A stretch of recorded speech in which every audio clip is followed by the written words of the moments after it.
This here is another viewer's broken gaming PC.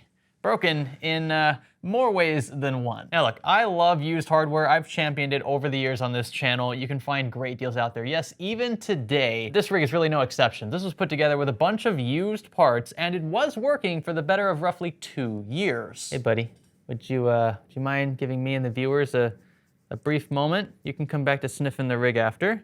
Thank you. Thank you, buddy. So the specs in here are an Intel Core i5-9600. This was pulled from an OEM of some kind. I believe it's like a Dell Optiplex or something along those lines, and it was confirmed working when it was pulled from that system, according to the owner. There's a 32 gig kit of DDR4 in here. That's 4 DIMMs, 8 gigs apiece. Pretty hefty penny by today's standards. And wrapping up the platform is an MSI MPG Z390 Gaming Plus. It's got red accents. It's an ATX board. It looks nice in here, but it doesn't make a ton of sense to pair a Z-series chipset board with a locked SKU CPU, right? The owner acknowledged this. He just found killer deals on most of this hardware, and that's why it's paired the way that it is. Ooh, I just wanted to confirm the graphics card in here is an RX 580 8 gig. That wasn't specified, but you can see on the sticker that it's the 8 gig model, which is pretty nice. There's a 750 watt BP power supply in here from EVGA, non-modular, and a slew of storage drives, including one 500 gig NVMe, which you can see here from Crucial, and a couple of 2.5-inch SATA SSDs. But if the system was working for the better part of 2 years,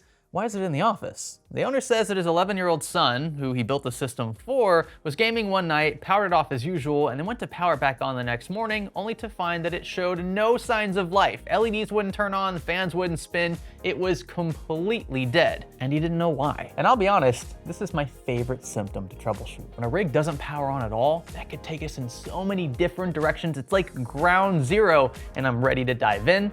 I hope you will stay with me. Are you sitting on a gaming PC without an activated copy of Windows? Forget $100+ retail keys. Instead, snag an OEM Windows 11 key for a fraction of the price to unlock the full potential of the OS. Oh, and don't worry, they'll still remove those pesky activation watermarks. Just click the links below to get started today, and be sure to use our special offer code SKGS for a sweet discount on a variety of options, including Windows 11 Pro, Home, and more. Hello there, and welcome to Fix or Flop, a playlist where we attempt to fix broken gaming PCs like this one for free, meaning we don't charge for labor or replacement hardware if necessary. And that's thanks to your viewership. We can monetize on the back end through sites like YouTube because you click on these videos. Of course, we have help from our sponsors as well, like the one you just saw. That's what allows us to continue doing this in the Central Florida area, which is, I mean, it's just a huge privilege again. So thank you so much for this opportunity. By the way, if you or someone you know has a broken computer like this one and you'd like a chance to have it fixed for free in this playlist, you can submit a form linked in this video's description.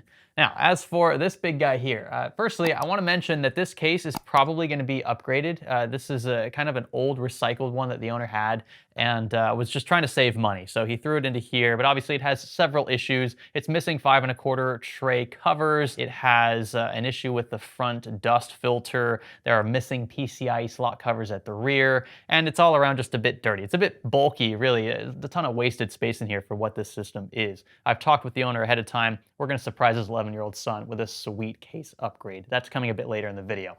But for now, I suppose we should at least try powering it on to make sure that it does, in fact, not power on.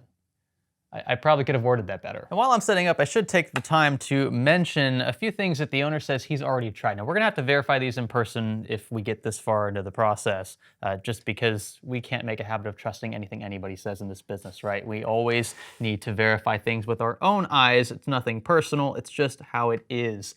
But the owner says that he has tried a couple of things. Again, he knows that the CPU was working in a prior system, and he does know that it's compatible with this board because, again, it was running for over a year, and he doesn't believe that it's a DDR4 issue either. Supposedly the graphics card was tested in a separate rig. That seems to be fine. He either thinks it's a motherboard specific issue, so maybe the board itself has just kicked the can, or possibly a power supply problem, which I don't think is a bad hunch given the fact that it doesn't want to actually power on at all. That would be my go-to, apart from maybe simple wiring. And I can tell you that front panel does look to be wired correctly. That's always like my first hunch, is like, okay, if it's not reacting at all, it's possible you just haven't wired front panel correctly. But this one is. You can see the power switch pins are in the correct location for this board. All right, now where is the power button? That is the question. It is, okay, it's right at the top. Here we go. Yeah. No sign of life at all. Now, one very simple explanation for this behavior could be that the case's power button is physically defective. Maybe we're not making proper contact closing that circuit appropriately. This is an older chassis after all. It's a possibility, and we've seen it happen before in this Fix or Flop playlist. So I'm gonna disconnect the power switch cable and jump the pins manually just to see what happens. Nothing. Alrighty, so that's not our problem. Now, like I said before, I did check over all primary connections. This is our 8-pin EPS up top for the CPU. That is fully seated. Same goes for the 24-pin here, and our supplemental 8-pin for our 5080. So these are the big ones. When a system doesn't want to power on at all, these are good things to check right away. And because our power supply is non-modular, we know we can't have a connection issue on this side, at least barring anything internal. And although typically when a DIMM is improperly seated, you still get power on, you just don't get a post. In this case, every single DIMM is fully seated. We can also try clearing our CMOS by jumping these two JBAT1 pins here, though I will say based on the symptom, this is unlikely to fix our issue. It's just because this is so simple to do, I'd hate to overlook it. None of this seems to do anything. The rig still doesn't want to play ball. I've reconnected the power button and nothing. So what I'm gonna do next is throw in a working power supply. If we still get no reaction from the system, then we know that it's likely something internal, as in like the motherboard, the CPU, the socket. Maybe we have a socket issue. I'm not sure if this rig was tampered with. That wasn't disclosed, but we'll have to verify all of that once we roll out the power supply itself as the root cause of our power problem. And for that, I like to use my trusty Nightjar unit. It's not a very high wattage, but it's fanless. It's pretty compact. I think it's SFXL and it's modular, so it's easy to set up. We'll just disconnect the owner's primary cables, 24-pin, 8-pin PCIe, and 8-pin EPS, and then connect each with our known working unit. You know, I can't explain it, but something tells me this is not going to be our smoking gun. I don't know why, I just have a hunch that it's not going to be this simple. Power cable is going into our Nightjar unit now. We're gonna flip the switch, and let's see if we get a reaction.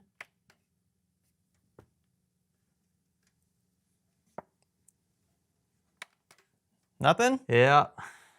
We have to go deeper. You can see I'm even jumping the power pins manually. We have no reaction from the system, which is disappointing to say the least. What I'm gonna do now is disconnect everything non-vital, including all fans. I'm gonna disconnect HD audio. We've got a USB 2 cable, actually a couple USB 2 cables down here. Just wanna rule out any possible shorted component that's more of an accessory to the board. I'm also gonna disconnect all of front panel. We've got a couple of SATA data cables here, and of course, our pesky USB 3 cable. Right, so now we just have our platform and graphics card connected to our Nightjar unit. Will this work? Here goes another attempt at manually jumping power pins. Oof. Yeah, this here is a problem. I'm gonna disconnect this graphics card next. I've seen it where in a few cases, graphics cards at any point, if they're shorted themselves, will keep an entire rig from powering on. It's actually a way for the system to save itself if it detects a faulty component. Rather, it's really the power supply doing the work. I'm going to disconnect the HD audio cable at the back here. We do have integrated graphics in this 9600, so we could just run straight into the back of this board. But I wanna see if this graphics card is our issue. And I will say physically, I mean, it's a bit dirty. Yes, it's an older card. I believe it was also purchased used, but if it was working for a good 2 years up until this point, do we really have a reason to suspect this thing just randomly kicking the can? I don't really see that happening, though RX 580s were used to mine with quite extensively for a few years, so maybe that one's seen the worst of it already. We don't really know. Let's try jumping once more. And nothing. I mean, this is like completely dead. It's almost as if I don't even have this cable plugged into my wall. And I keep triple checking because I've just, part of me is doubting this persistent symptom. We now only have the motherboard, the owner's CPU, his cooler, which I doubt is actually the cause of anything here, and his DDR4 connected to our working power supply. No other variable is in play here. So that means that at least one of these primary components, one of these platform-related pieces of this puzzle is to blame. Surely his DDR4 is solid. I mean, why would one of these just randomly die, right? It's not like we haven't seen that before. You know? I like to set these up next to each other just so we can compare and contrast any possible missing SMDs. Apologies if the autofocus is flickering a bit. You can see for the cache, really, dude, come on. You gotta give me some space, bro. I'm trying to fix something here. I will say at first glance, these all look pretty good. I don't think that these were even tampered with when the system decided to stop playing ball anyway, but I almost dropped one of these. This is like holding a block of gold in today's age. But every chip, every SMD is where it should be. Bro, you gotta, you know, I love the Lovins, I do, I appreciate it, but you gotta give me a little bit of space. I think we need to see other people. You don't like that, do you? A quick way to rule out DRAM, though, would be to just remove every DIMM in the rig and then try powering it on once more. Of course, we won't get a post without system RAM, but it should still power on. So if one of these DIMMs is shorting this board, then we should get power here. We just won't get a picture out, which is fine, but that at least points us in the right direction. Let's try powering it on just like this. And let's see what happens. I'm hoping this doesn't fix our problem, by the way. Whew.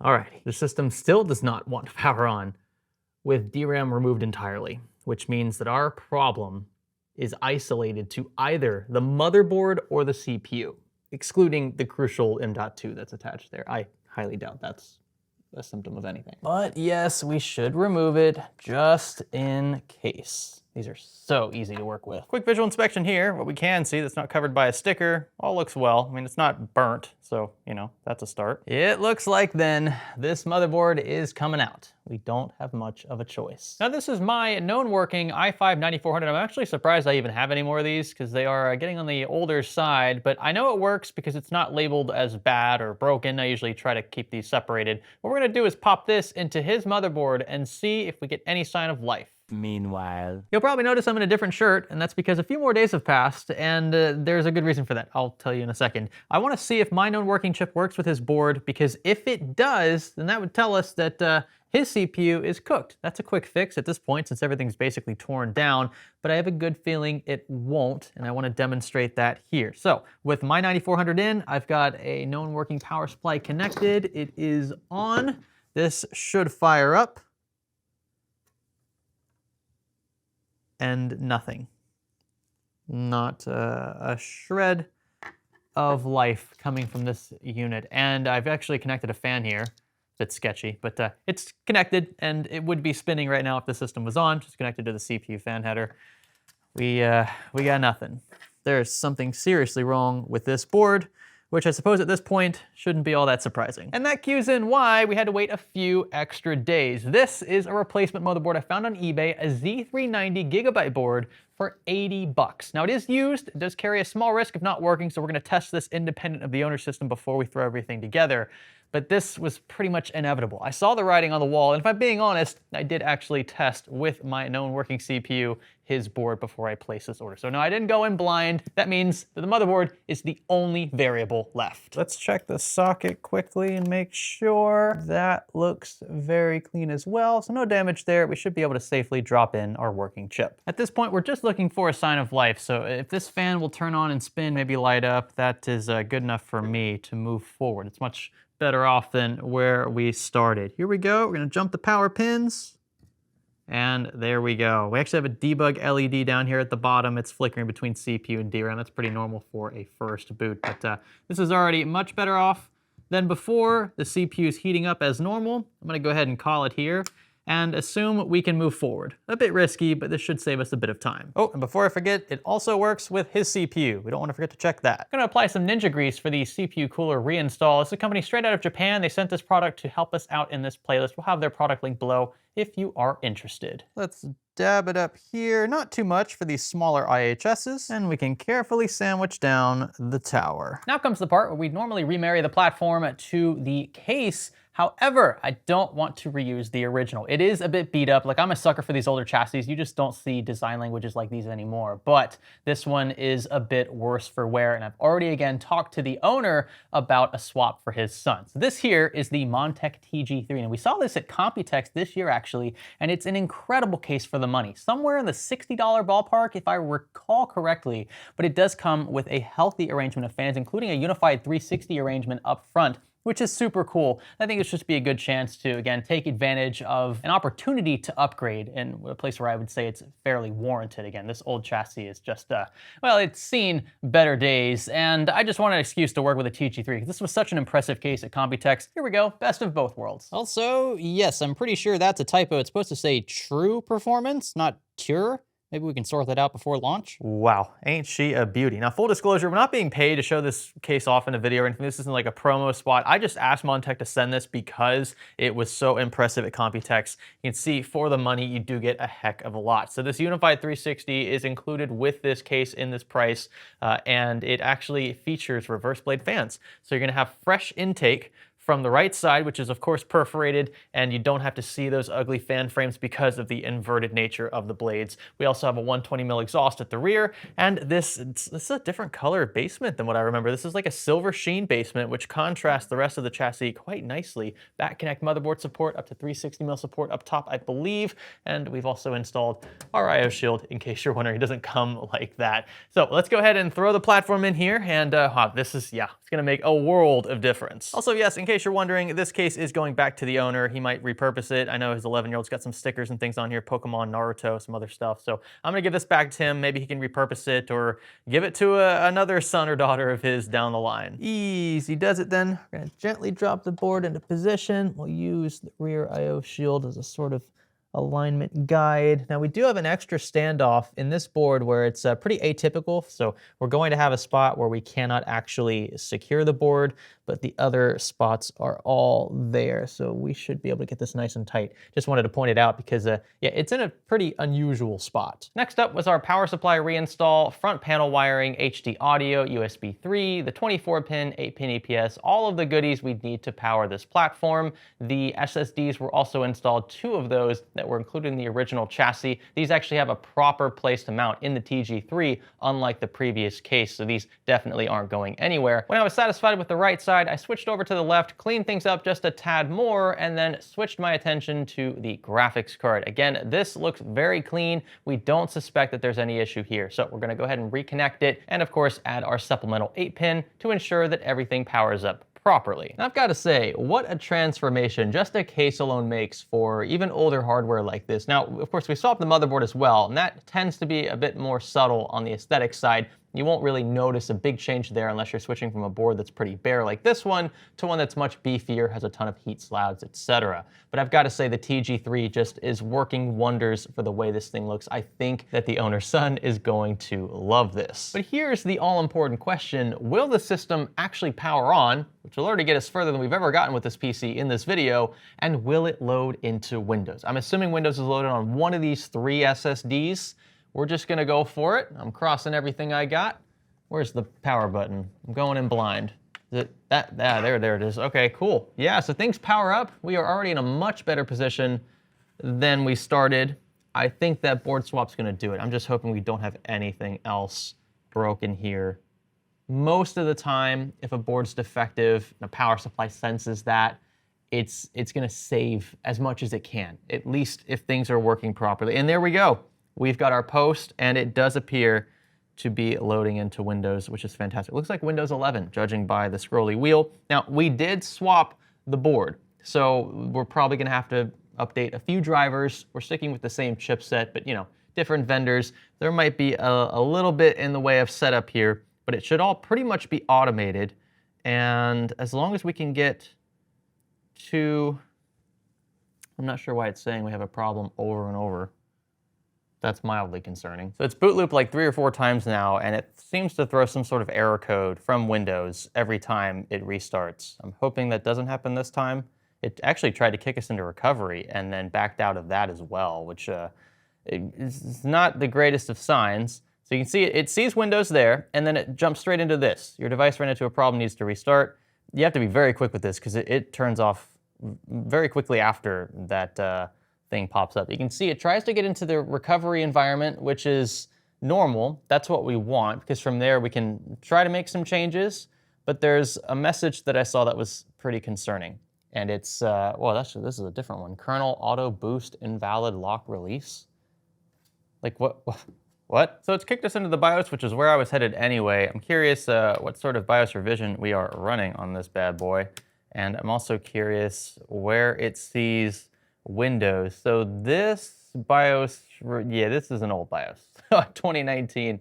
They've probably published a few updates since then. We'll have to check that. Maybe that'll be something we attempt here. Temperatures in the CPU look fine. We can see all 32 gigs of DDR4. So at first glance, I don't see an issue there either, though our frequency is a bit weird. That's odd. Why is it 3065.93 megahertz? What's going on? Honestly, what this could be in hindsight, these are actually two different kits of DDR4. Now, they are spec'd the same, so they have the same frequencies, the same cache, latency, timings, and all that good stuff. But even though it's all clear-cut on paper, that doesn't mean that they're necessarily going to play nicely, so we might have to do a bit of tweaking on that front. We can see here, it does attempt to load into Windows. I'm hoping that this doesn't do that. K-mode exception not handled.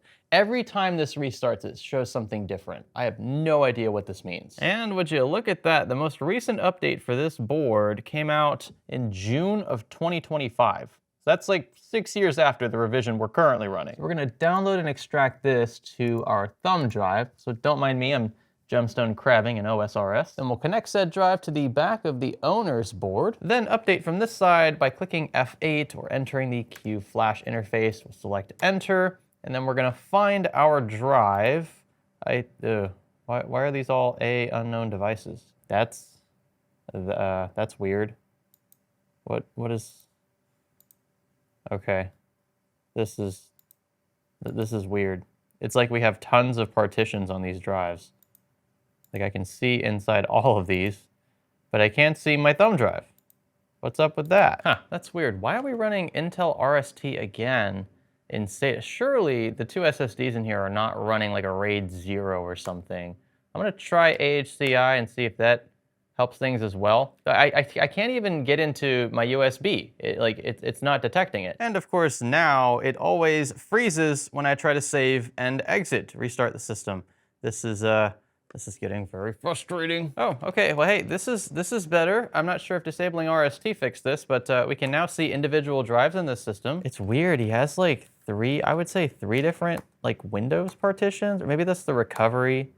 This is his main Windows drive, and then this is like some other, I have no idea. I don't know what I'm looking at. Oh, wow. Okay, you guys know what it was? If you click enter, you can see the drop-down menu. Again, I'm not sure why there are 3D drives, if these are all different partitions for whatever reason. But if you scroll down, you can see this disappears. That's because this list actually extends off the screen. And if I click enter, just kind of going into the unknown, this is my Samsung USB drive. What the heck? I'm definitely glad we're updating this BIOS now. Gonna let this play out. Shouldn't take longer than a few minutes. Of course, during this process, do not power your system off. You will not have a fun time if you allow that to happen. Don't do this during a thunderstorm or in a place where power supply can be a bit sketchy. This is hopefully going to fix our problem. If it doesn't, then I think my only other solution here is going to be to clear that boot drive. Again, I think it's the crucial NVMe. For some reason, anytime it tries to load into Windows, it just kicks the can. And I really want this to load into Windows for him. Again, I know this is going to his son. It's a younger kid, and I don't want him having to try to fiddle with things. I want this to be turnkey for him. Of course, I don't want to have to start from scratch and, delete game downloads and things like that. But I mean, I don't really see another option here unless he wants to go through some like crazy data recovery, which probably isn't worth it for, again, a PC that's being used by an 11-year-old just to play games. Okay, it's diagnosing PC, and we're pretty much past the BIOS now, so I'm not sure if that's even playing a role at this point, but it does appear to be actually doing something now, which would be great, because again, I don't want to wipe this drive. I really don't want to start fresh if I can help it. It's Okay. Well, hey, that's actually a good sign. We're in the recovery environment. That's never happened before. Just a quick restart and see if we get there. Okay. Oh, look at that. Woo. Okay. Oh, nope. Stay. Come back. Come back to me. Come back. There we go. I think that was maybe a graphics driver thing with Windows. And we switched boards, so it really knows. That is a good sign. And it looks like we have 3 different users on this machine, at least on this drive, which is probably why we saw 3 different partitions. And it does appear like this is a repeatable thing. I've reset the system multiple times by this point, and it loads into Windows every single time, which of course is our end goal. So that is fantastic news. I do still need to reinsert his DIMMs though. I put 1 DIMM from his stack back in. We should try with all 4. And this may not matter too much. I have to go back and look at some of our old testing to see if this even makes sense. But I'm going to put the 2 DIMMs with matching serial numbers, so one next to the other, in slots A2 and B2. So that would be our first ideal like dual channel config. And then the other 2 matching serial numbers I'm going to put in A1 and B1. I'm not sure if, again, that logic tracks. It might be that matching serial numbers would need to be in the same channel. I'd have to really think. This to me makes more sense because if you're just running 2 DIMMs, right, you would have them in slots 2 and 4. So that's how I'm going to populate things, but we'll see if this works out long term. So a few restarts later with XMP re-enabled, mind you. That's important here with all 4 DIMMs fully slotted in, and we still load into Windows. This is great stuff. Honestly, I can't say whether the BIOS update alone or maybe disabling RST for whatever reason that was enabled fixed this. Maybe it was a combination of both, although I would probably err on the side of this actually just being a matter of an old BIOS acting very finicky despite the hardware all being natively supported. This is a much fresher BIOS revision. You can just tell by the UI. And that seems to have really cleaned up a lot of the instability we were seeing only a few minutes ago. What a relief then that this rig is back up and running and that it repeatedly loads into Windows. We've reset it probably a dozen times now, and every single time we end up right here on the home screen, which is exactly what I wanted. And at the end of the day, all we really needed to do was swap the motherboard. Now, yes, this is one of the most frustrating components to troubleshoot because it's so buried, it's so integrated with pretty much everything else in the system, but it was a cheap fix at the end of the day, about 80 bucks or so for something used that really just needed a BIOS update to really become stable. I'll take that any day of the week. I'll take that over a multi-component failure, CPU graphics card failure. Like this is just a one and done. I'm hopeful that the system will remain stable for several more years. And what a doozy this board's been. When a system doesn't want to power on at all on account of a bad board, that means we have serious power delivery issues somewhere along VRM MOSFET area. That'd be up here or around the side of the socket, or possibly in the chipset area. If we have a damaged chipset, something that's totally cooked on the die side there, then the board also probably won't power on at all. 2 power supplies chose not to power on with this board attached. And I think that warrants a replacement. Again, that seems to have fixed our problem, but yeah, this thing is nuclear. I'm not touching it with a 10-foot pole. It's just way more economical, honestly, in the long run, to just replace it with another $80 Z series chipset counterpart. That said, as usual, feel free to pause the video throughout this segment. If you see anything that stands out, scream at me in the comment section. This info is very valuable to not just myself, but others in the community. It'll help keep keen eyes out there for any potential issues that pop up with boards like these in the future. You know, these are getting older, and they're not getting any they're not getting any more reliable. So you know, this kind of troubleshooting, it can be finicky, it can be annoying, but knowing what to look for can definitely help isolate issues sooner. Oh, and one more shot here of the back of the board. Things look pretty clean. I didn't really call this out earlier, but I didn't see anything obvious. Again, if you do, be sure to let me know. Thank you all so much for your continued support in this series. I cannot thank you enough for this opportunity to be able to help folks in the Central Florida area. The personal satisfaction I get when I can hand a system back to an owner who's been desperate to get it back up and running. Maybe they've tried all other alternatives and they can't figure out the issue. They ran out of parts to swap with, or they were burned by some repair technician or something.